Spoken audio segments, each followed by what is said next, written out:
Well, there's nobody really behind it. It's a fairly open thing. A group of us were discussing the issue and somebody said, really, the mayor should resign after all this. And suddenly the thing developed of a life of its own, and I suddenly found myself in the hot seat. It's certainly not me pushing it by myself. You've been named in other media here in Nelson as representing the Nelson Residents Association. No, well, that was quite incorrect. What I said to the Mail reporter was that when the issue first began to be disseminated, we sent emails to people with different email lists, and one of them that I think the only one that I quoted was the Residents Association.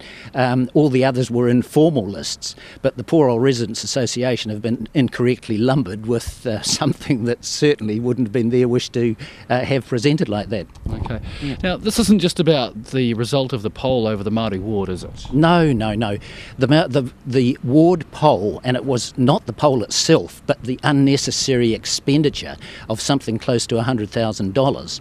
That was the whole reason for it. The November 3 meeting, when the council were effectively tricked into voting for this poll, and I say tricked because the councillors themselves hadn't seen the order paper until moments before they went into the council chamber.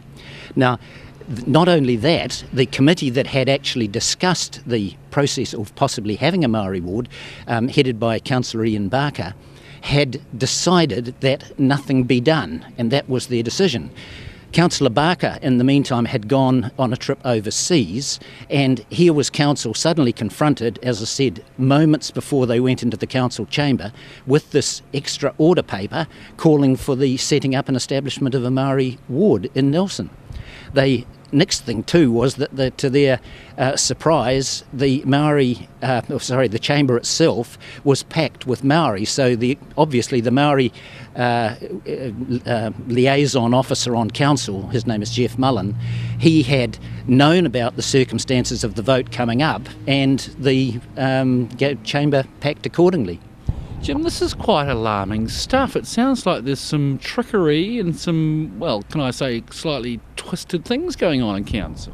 Well, I don't think those are unfair descriptions. Mayor Miccio's style of government is not what I would call representative of the people. He is not someone who consults, and in fact several of the senior councillors who've spoken to me about it have said on countless occasions when they've sought to reason with him that he just will not listen. He has his own agenda, and we're facing that.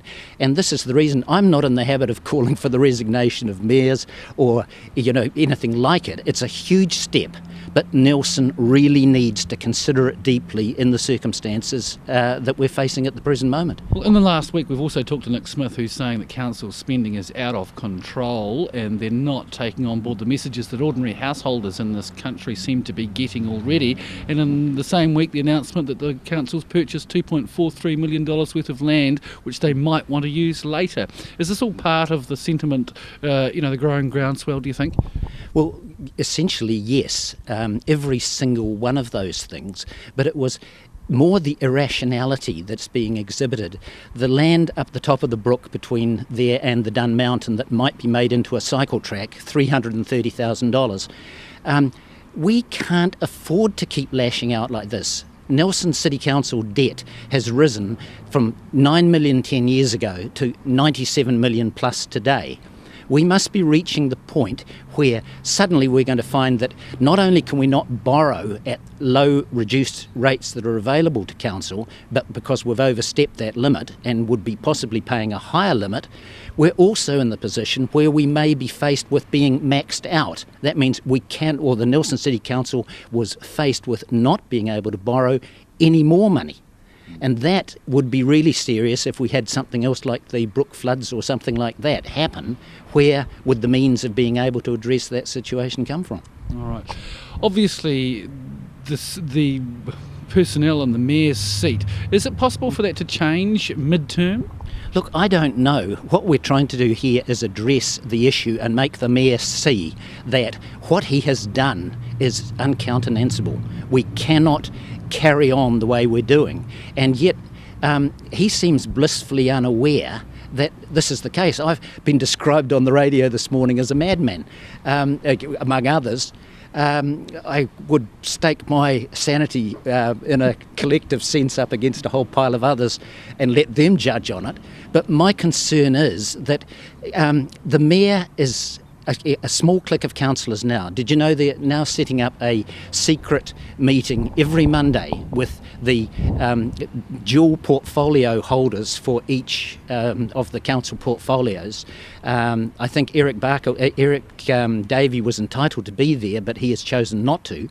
But you see, what is going to happen at that Monday meeting is that council policy will be established, and then it will be put before full council. Now, this is following the fact that they've dismissed Matheson, Barker and Rees, the three with an incredible background of council experience. They're not listening to the voice of reason, and they're off on this madcap carry-on that they seem to be on at the moment. So, Jim, a protest planned Thursday morning, 10:30 outside the council? That is the intention. I hear a whisper along the line that the mayor might be taking measures to, create a bit of disturbance among us, but we'll address that when it comes. The real thing will be if the people of Nelson feel sufficiently outraged to express their outrage by just being there, then we will demonstrate to council that as far as the course that they're on at the present moment goes, it cannot be continued and the people do not want it to be. Interestingly, I was described in the paper last night as an opponent of council. I'm merely the spokesman for a group. I'm not an opponent of council at all. I subscribe very much to the issues of local government, but very much too to the correct way that they're carried out. Jim Cable, thanks for talking to us at Mainland Television News. Thank you, Phil.